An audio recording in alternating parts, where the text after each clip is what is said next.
Quiet on set. You know what? Wait. Hello, and welcome to You Better, based on the quote from Maya Angelou. You did then what you knew how to do. When you knew better, you did better. Thus, you better. We're here today at Queens Public Television, and I'm really excited because my guest today is a fellow Kentuckian. Yay. Yes, Nance Schick. Nancy is a lawyer, and you specialize in conflict resolution. Yeah. Yes, excellent. So first, let's talk about Kentucky first, because it's what we have in common. Because we live here in New York City, and I don't meet that many people from Kentucky. Do you? I actually do, but part of that's because I have been involved with the University of Louisville Alumni Association, the University of Kentucky Alumni Association, she's one and the of those. Kentuckians of New York. Yes, she's one of those. Yes, I'm one of those. I give Derby pies at Christmas to my clients. Those kinds of things. You give Derby pies, and I make bourbon balls. And you make bourbon balls. Oh, no, okay. So first of all, what's your favorite kind of bourbon? Oh, I've changed recently. It used to be Maker's Mark. Let me guess. You went to Woodford Reserve. No, I'm pretty much a wild turkey girl. You're a wild turkey girl. Yeah. Well, I don't even like bourbon. I know. I like rum. I'm a rum drinker. But anyway, wannabe Caribbean girl. Yes, yeah, because I spent when I was 20, I lived in Puerto Rico, and that was the year before you could drink, so I drank a lot of rum. It was there. First, let's start with the basics. Where'd you grow up in Kentucky? I grew up in Louisville. Louisville. Let's. How do you say it? Louisville. Louisville, people. Louisville, not Louisville or what have you. Now, fandom. Are you UK, University of Kentucky, or U of L, University of Louisville? I am both. Oh. I played softball at Kentucky, but then when my mom got sick, I moved back home and finished my degree at Louisville. So I tend to cheer for both of them. If they're playing each other, who do you choose? Don't be mad. I choose Louisville. Hey, you know what? I'm a racer because I went to Murray State University in far western Kentucky. I've never even been to Rupp Arena. So first of all, I know. I've never been to Rupp Arena. My family are all big UK fans, but me personally, my priority is where I'm paying my student loan. I still have a little bit left, and that's Murray State University of Murray, Kentucky. So you went to, where did you go to college? You went to UK? Right. And you played softball? Yes. What position did you play? Third base. Third base. So, yeah, she's got guns. She's got guns. So you played third base, and then you ended up going, but you graduated from U of L. That's correct. Very good. And your degree is in law? Well, my undergrad degree is actually in sport administration. Sport administration. Right. Okay, so how did law come into the picture? Interestingly, working in sport, I was probably a little naive. When I was working in sport, I said, wow, I had a human resources background from my studies and work leading up to my graduation. And I thought, wow, they just need somebody that understands the law to work in the front office. I'm going to go to law school in the off season, right? Because I was working for a baseball and hockey team together, and then when I took another job going just for hockey, I thought I could go to law school in the summers. Wait a minute, hockey in Kentucky? Yes. What? Yeah. Never heard of such a thing. Yeah, you've also never been to Rupp Arena. One of the teams actually played in Rupp Arena. Yes, I got it. So, you got into law. Where did you go to law school? I ended up, interestingly, had a similar situation where I started at one school and ended at another. I started at Pitt, but then discovered that Pitt was ranked lower than the State University of New York, and it was 3 times as much. So I moved to New York and got my degree here in New York. Which was going to lead to my next question, which is, when did you move to New York and why did you move here? So you moved here for school. Right. I moved to New York State for school, and actually even before then I had moved here for a job. And then I came down to New York City thinking, you need to work in a major metropolitan area to build the resume with the goal of eventually starting my practice, probably back in Kentucky or somewhere around, where I grew up. I did not see myself necessarily moving to New York and opening a law firm here. You didn't. But, surprise! But that's what happened. Right. And how rare is that for you to have your own law firm pretty much almost right out of law school? It was about a year and about a year and a quarter or something like that. Wow. That probably more common now, just because the job market is tough for new lawyers. I probably would not have done it had I known. If you knew then. Right, if I knew then. But, in the same way I knew I wanted to have a law practice eventually. I just, again, didn't know that it would be here. Yeah. But the opportunity arose. I actually got here on 9/11, to go back a little bit with that. And The day. The day. You arrived on bags in hand on 9/11?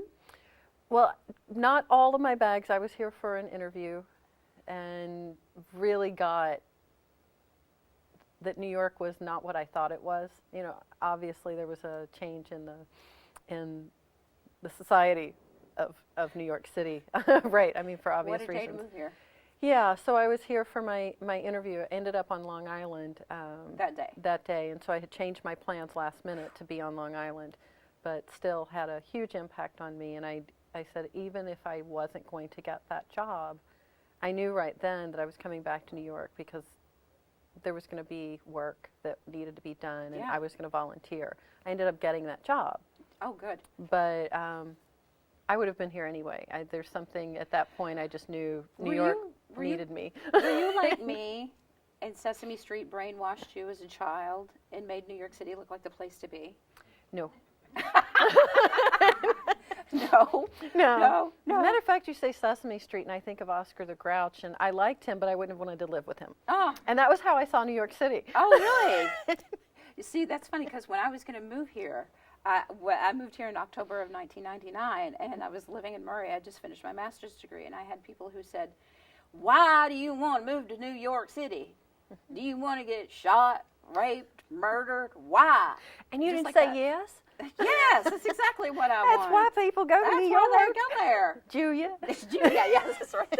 My family doesn't call me Julia; they call me Julia, right? So here's one something I really want to know. What was it about your specialty is conflict resolution? Why that specialty? It's interesting. I don't actually see it being different from practicing law generally. It's what drew me to law. Yeah. Right. I think most of us actually go into law for that purpose. There are people, of course, that go into it thinking they're going to make a lot of money. Just for those of you that think that, not going to happen. You better love what you do. I tell people that all the time. I love what I do.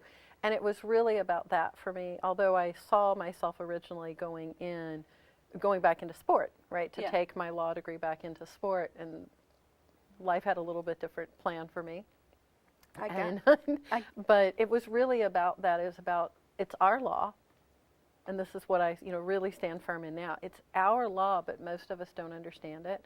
So my goal as a conflict resolution specialist is to make the law accessible to people. Especially, I think, in the climate now, there's so much we don't understand. I'm sure we're probably violating some sort of regulation right now. I don't know what it is, but it seems like we're just regulated all the time. No, and I'm joking, but it just, that's the way we go around in the world. Like, there's so much law regulating everything we do. We don't understand it. We're just kind of resigned about it. So I want people to be more empowered to function and realize that you actually can. You just need to get the right information. And with the internet, how can we not have it at this point? Right. So it's there, and it's written in something that doesn't look like English half the time. So I'm kind of a translator legalese. Too. Yes. So you're good at translating legalese. Yes. So who are your mentors? How did you get good at working on conflict resolution? Those are two different questions, actually. Yes, they are two different. And let me just say, when we were prepping for this interview, you said, I have to remember that I'm not, what did you say? You're not the interrogator? You're the witness? That's right. Yes, you're the witness today, Nancy. Answer the question. Answer the question. So who are your mentors in conflict resolution? So I actually have several people around me that I see as mentors in conflict resolution. It's one in particular. Her name is Kim Wright, and she is leading the movement, and has been for a while, of what we kind of call holistic or integrative law. And it's the way that I see us practicing all the time, or what I want to do, and kind of what I see as being possible for lawyers, is not just coming in and going, give me your contract, all right, and banging out a contract, and then just handing it back to you and not worrying about whether or not you know what you're signing, but really getting the whole of it so that you're getting work from me that you can use, and maybe getting a little education around it also. Again, from the concept of it's our law. It's our law. It's our law. Very good. Very good. How do you get your clients? Most of my clients actually come to me from referral, and have from the very first day that I opened my practice. What's that day like when they come in? I'm assuming they come in and they're like, "Rah, rah, rah, rah, rah." Let me do that again. That was nice. They come in and they're like, I have this problem, I hate this person, and, rah, rah, rah, and I want to sue them. How does it happen? They come in, they cry, what? It depends. It's a little of all of that, right? But it's interesting because I work a lot with business people, right? Yes. Sure, business we're very attached to, especially the small business, we're attached to what we do. And I do litigation in a variety of different ways. So if they're coming in with a litigation, what I see more so than anything is they are a little shocked and maybe hurt and confused around, because I'm doing a lot more defense than I am being a plaintiff or a claimant attorney. And so there's a lot of confusion and fear around, I try to do all the right things. Again, talking about like how we just don't know all the law that we don't know. Right. Right. And so it gets very scary that something happens despite your best efforts, and now you're being sued and you don't really understand, because most people don't end up in court. I'm surprised, because I'm there all the time, right? When I talk to people, and then I remember we're not in court all the time. Right. When you say they come in for a litigation, what does that mean? So usually it's I've been sued.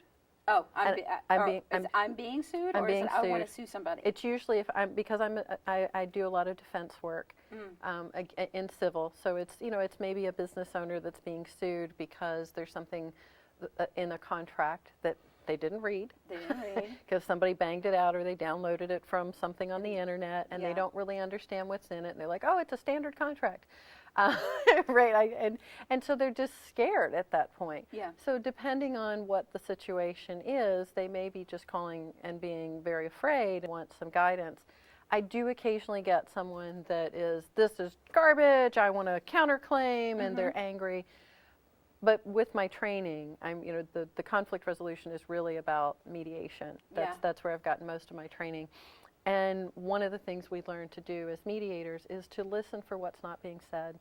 So listen for those emotions. Which is a perfect segue. You've written a book. Yes. Look at that. She's written a book. And the name of the book is DIY Conflict Resolution, 7 Choices and 5 Actions of a Master. So basically, in this book, you talk about what you do with your clients. Yes. In terms of... let's start. Why did you write this book? Who's it for? Let's start with, who's it for? Okay, first it's really written for anyone. Yeah. I wrote the first book for that purpose, to just get people who don't have these tools and maybe can't afford to go to an expensive program. Because you and I know they're out there. We've been to some of them, right? And they're great programs, but they're just not accessible to everyone. The nice thing about a book is, especially in an ebook form now with technology, is that book can be read in Africa. Yes, it's on ebook. It's an iBook. Just really quickly, where can they get it? They can get it on Amazon, Barnes & Noble, iBooks, and most ebook platforms. Yeah. And I think you're going to ask me more about that later. Yes. Yeah, we'll talk more about that later. But so you talk about several of your clients in your book. Which one would you say developed you most in your professional life? I would say the one that resisted me most. And I say that in part because it's sometimes it's just easy. Some people are very coachable, they're very open. The ones that are not so open are the ones that you often learn the most from. It's just like the teachers that were hardest on me in college. I learned a tremendous amount from, because I was the resistor.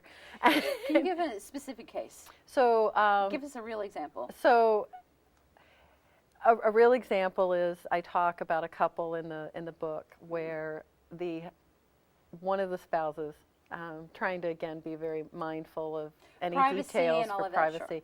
One of the spouses was just kind of committed to my spouse needs to change and then my marriage will be better. Oh. And so, really the whole thing about taking the mediator's approach is to look at what our contribution is to it because of the emotional attachments and the different interests that we have in conflicts. Look, we're all getting some sort of payoff from it, and sometimes the payoff's not what we really want, but we're comfortable with it. Mm-hmm. I can tell you from my own experience, I was in a relationship for 8 years. I thought I was in it. my partner was apparently not in it. He wanted me in it, but he wanted to do what he wanted. Mm-hmm. And I stayed in that because it was very familiar. And so that's kind of what I saw with this particular couple, is there was an agreement to stay together, but there was never the agreement to stay together and be happy. Oh. And so what I was really working with them on is having conversations to get to what is it that would really make you happy, because that's something else we don't know. Yeah, we don't know what makes we don't know what makes ourselves happy, much less anybody else. Right. And it changes. That's the other thing, right? So the book was really about like taking those very basic premises of my program and getting people comfortable with it in a form that it has some exercises in there, so you're really engaged in the conversation, engaged in the practice, and then you can start looking at more types of conflicts and the harder things. So I want to start with the easy things. Start with the easy. Yeah, you got to build some trust. Right. So let's talk about what I really want to talk about is the incident that really had an impact on your life most recently. Yeah. Because talk about your conflict resolution. So what was the date this incident happened? What was the date? January 19th, 2014. January 19th, 2014. You were in Midtown Manhattan. It's January. It's a nighttime. You were leaving a building after a night class. What happened? So I was walking home. You can tell there's still an emotional impact. Walking home, doing what I normally would do, and I think a lot of people think this is, you call somebody, because I used to do that when I was walking home by myself, thinking, oh, I'll call someone, let them know I'm on my way home. I'll be on the phone. Somehow it'll make me safer, because no one would grab someone that's on the phone, right? Because, Right. That's not true. So that's my PSA. That's not true. Mm-hmm. Take the advice that my police officer that investigated my case told me, is that if you need to take a call on your cell phone while you're walking through Manhattan, treat it the same way you would as if you were in the car. Pull over to the place that's safe. So he said, go into a well-lit area and then take the call. So that's my PSA. Okay. Yeah. So I was walking along, called my boyfriend to let him know I was on my way home. It's after 10. Mm-hmm. I make that walk all the time, so it was not you've done it 100 times, a couple hundred. Easily. Yes. But still thought it was great, and had just put my earbuds in, still had the phone in my hand, hadn't quite put it back in the bag like I normally do. And I saw someone come across Broadway at me from an angle. And, it happens all the time. Somebody says something to you, it's New York, right? And Mm-hmm. you just kind of brush You it just off, go, keep usually, going. like, I figured it's either you're asking for money or you said something raunchy, just, and normally you just move away from them and they leave you alone. Yeah. That was not what happened. What happened? He grabbed me on my wrist, and so the things that happened that, surprisingly, I, shook him off and said a choice word that I think I actually did say in the book. Yeah, you can not something that yeah. I normally would say. It's Mm-hmm. cable, right? So I believe I said something like, "Get off me, you MF," right? Mm-hmm. And tried to shake him off, and figured, again, just get off of me. I just want to go home. Yeah. And he didn't. He went around the back of me and put his arm around my waist and picked me up and threw me to the concrete. My head, hit the concrete. And luckily, I had a big parka on.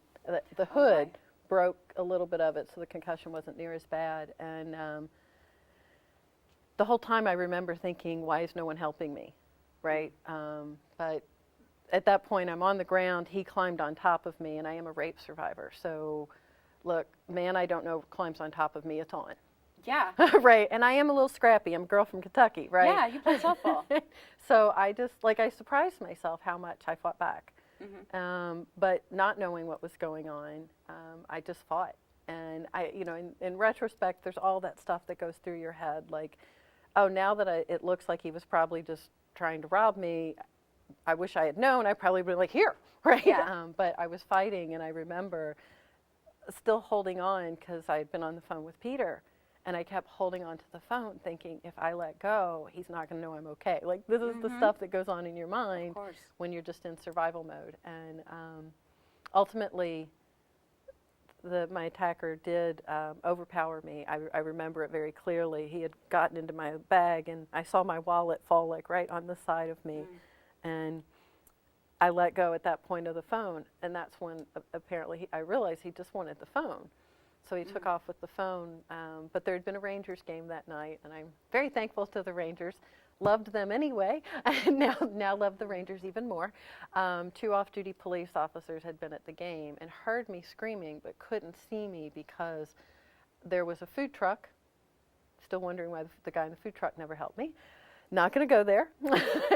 And the food truck, I'm on the ground, and then there's the phone booth and the newsstand, and so they just couldn't see me until they saw the young man take off. So they got him, and that was when I get up and I'm trying to remember, like, realize I couldn't see, thought, wow, I must have hit my head really hard, then remembered I had glasses on.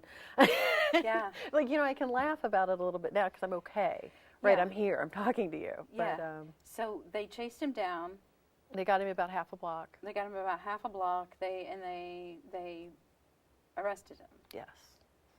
And that was in January. And what tell me a little bit more about the physical toll this took on you. I'm still dealing with it. Yeah. Again, I've said I've been an athlete for as long as I can remember. Still dealing with. I had a back injury it's just about healed when this all happened. So re-injured my back. Still dealing with the hip. That just it takes a long time. I guess at my age too. Right, it's a little more. Yeah. But still dealing with not being able to run distances, not being able to lift weights the way I like. We joke about my arms, and I go, this is really not very fit for me. I was pretty ripped, and thank goodness. Yeah. Right. It saved you. It did.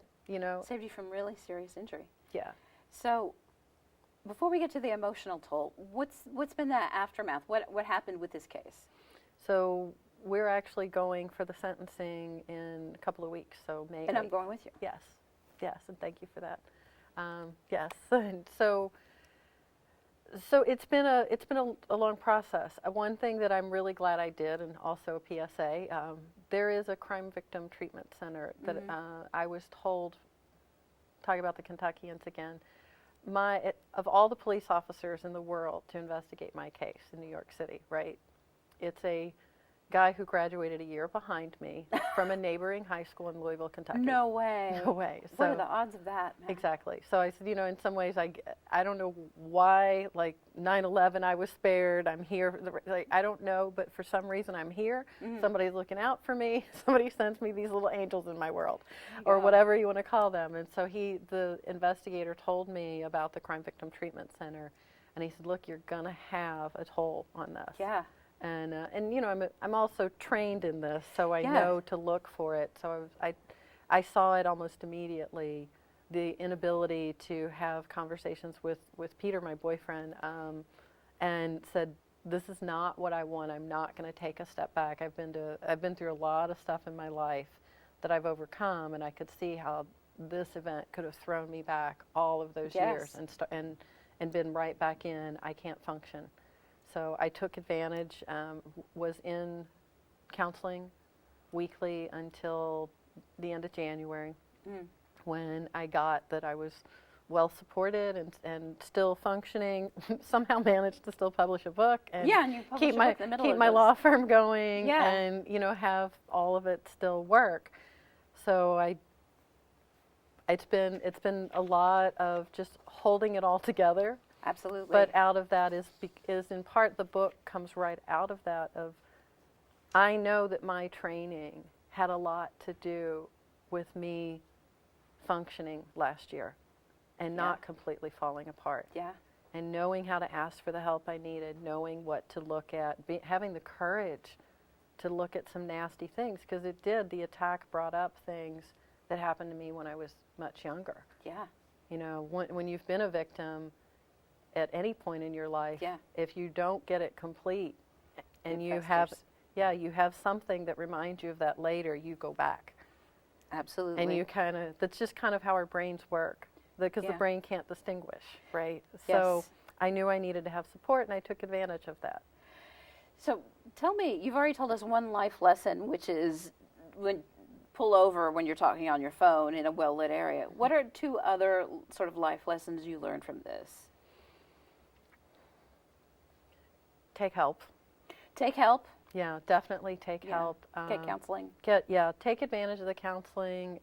Don't feel like you can't. Don't blame yourself. Don't blame yourself. Yeah, like, that was something else. There's been a lot of that goes around on the internet about, especially in the context of rape. Mm-hmm. We tell women what not to do, or, Yes. and, all of that, and we forget to say, hey, how about not rape and rob people? Right? Exactly. Right. How about don't attack people? Had this person done this before? This guy done this before? I don't know exactly what his priors were, but Mhm. I've heard that he had been, he had at least been arrested one other time, and it turns out he's a kid. He's a Which kid. is- He's a yeah. teenager. Yeah, and that's made it hard. It's made it very hard. What's next for your book? So we are going to go to a print version of the book. Awesome. So you've got the mock-up that I brought today. So it'll look something like that. And there is an audio program that I had been doing around the book. We're going to be expanding that. Talked about maybe going into video. I'm obviously open to doing workshops with people. I want them to have the tools. It's really that. And see, what I love most about this is that you talk the talk and you've walked the walk. You've been through it. Yeah. You've been through it. So when anybody comes to you, you're not just some talking head lawyer. Well, you're a person with life experience who comes to and says you have the gravitas to say, hey, this is what I'm telling you to do. If you want to deal with this issue, this is what I tell you to do. Yeah. And this is what it's going to look like. And this is, and don't give me your bullshit. I'd like to think I'm a little softer than You're that. a little softer. Maybe I watched too much Judge Judy. I did watch Maybe. Judge Judy yesterday. So, But that's the integrative holistic approach. yeah. It is to have them leave the office not just with the legal tools, but with life tools. Life tools, there you go. If you could have an angel whisper one thing in your ear every day, what would you want to hear?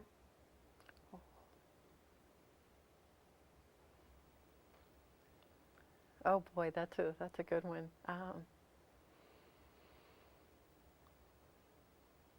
That I'm enough.